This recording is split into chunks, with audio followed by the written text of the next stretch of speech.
Salam, salam sejahtera, selamat pagi Bapak Ibu yang dikasihi Tuhan Yesus Kristus. Saya dapat kiriman video dan ditanya.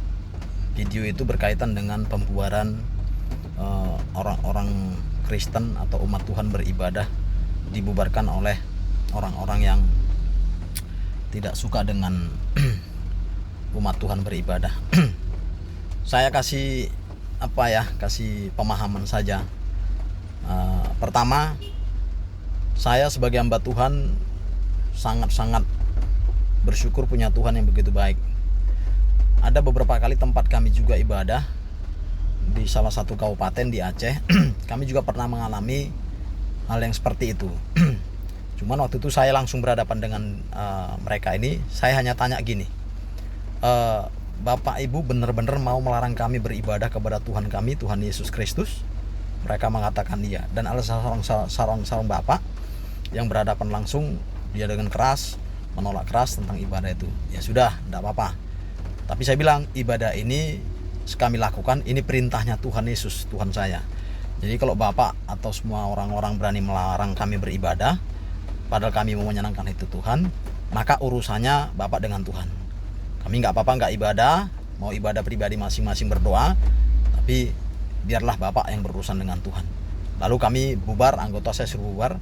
Nah itu jam 3 sore kami ibadah. Nah jam 4 tepat kami dapat kabar bahwa orang yang berhadapan dengan saya, dengan kami lah, Bapak itu meninggal dunia. Nah dari situ mereka tidak lagi pernah mengganggu ibadah kami. Dan ada juga sekali, ada seorang katakanlah juga imam satu masjid yang mengganggu ibadah juga, itu di daerah Menteng. Nah waktu itu saya dipanggil. Nah, saya juga katakan kepada jemaat, tenang ya. Saya tanya lagi, apakah Bapak melarang kami ibadah? Iya, oke. Kami mau ibadah menyenangkan hati Tuhan kami, Tuhan Yesus. Kalau Bapak yang melarang kami ibadah, biarlah Bapak yang berurusan dengan Tuhan kami. Nah itu juga begitu. Nah itu kejadiannya jam 10 siang, tapi dia meninggal jam 8 malam. Nah, jadi gini Bapak Ibu, anak-anak Tuhan, khususnya para gembala ya, kita nggak usah ngotot. Artinya betul ibadah itu penting. Kalau kita ibadah itu dilarang ya, atau kita ibadah itu di demo, nggak usah susah-susah, nggak usah viral-viralkan. Hadapi aja orangnya, ingatkan, dan Anda harus beriman, pendeta ini harus beriman dan hidup kudus. Pendeta-pendeta hidup kudus lah. Karena apa? Saya sampai hari ini percaya Tuhan saya ajaib.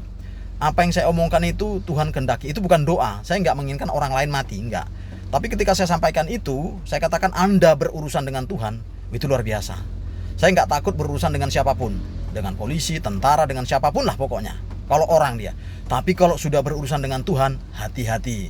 Tuhan Yesus itu hidup. Jadi kalau ibadahmu, gerejamu ditolak, tidak boleh ibadah, nggak usah ribut, nggak usah viralkan. Hadapi orang itu dan tanya, apakah Bapak melarang kami beribadah menyenangkan hati Tuhan kami, Tuhan Yesus?